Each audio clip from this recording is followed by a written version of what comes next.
Salut, c'est Trado, je suis content de vous retrouver pour la mise à jour de la matrice de trading CFD euro-dollar.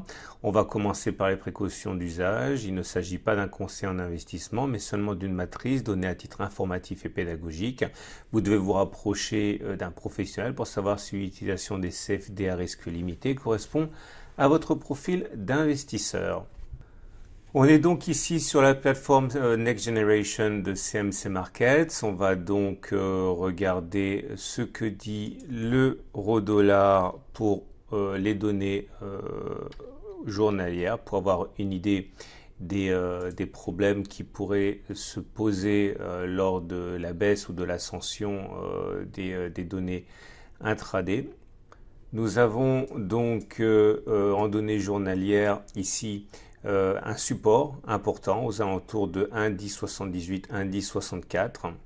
Cette zone sera assez difficile à passer à la baisse et c'est une zone sur laquelle il est probable que les traders arrêteront de vendre à découvert en données intraday.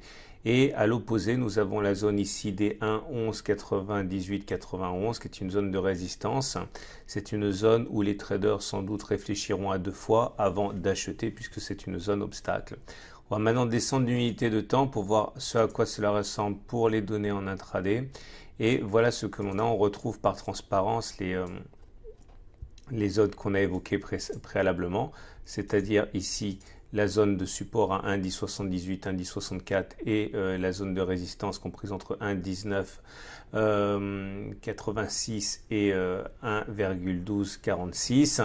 La tendance, elle est en train de se retourner à la hausse. Vous voyez ça, effectivement, on a les cours qui sont au-dessus de la moyenne mobile à 50 périodes qui commencent à monter doucement et au-dessus de la moyenne mobile à 20 périodes qui également est montante. Lorsque les cours seront au-dessus de la M20 et de la M50, toutes les deux montantes, il y aura sans doute plus de vigueur au niveau de la hausse. En tout cas, les traders qui sont soucieux de trader dans le sens de la tendance seront sans doute attentifs à cette zone qui figure ici. C'est une zone de résistance qui a bloqué les cours, la zone comprise entre 1,1164 et 1,1137. Cette zone là est une zone qui a bloqué les cours préalablement ici, comme vous pouvez le voir. Donc une fois qu'elle a été cassée, elle a donc changé de polarité théoriquement, elle est devenue support. Donc il y a fort à parier pour que des traders haussiers tentent de trouver des signaux d'achat sur cette zone des 1,1146, 1,1137 à peu près.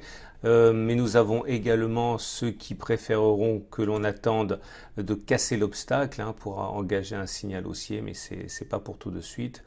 L'autre solution serait d'attendre un retour sur un support, notamment ce support journalier qu'on a mentionné. Le problème, c'est que lorsqu'on sera éventuellement dans cette zone, la tendance sera devenue baissière, donc il y a plus de risques à acheter.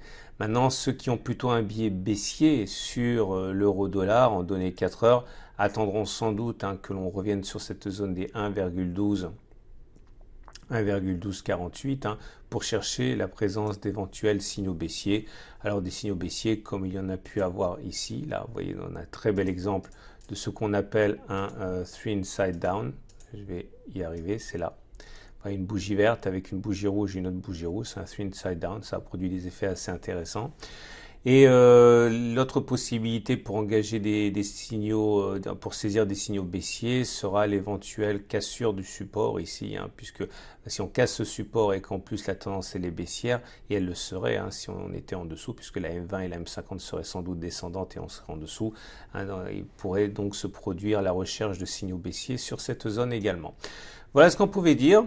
Je vous souhaite une excellente journée et je vous dis à très vite pour une autre matrice de trading.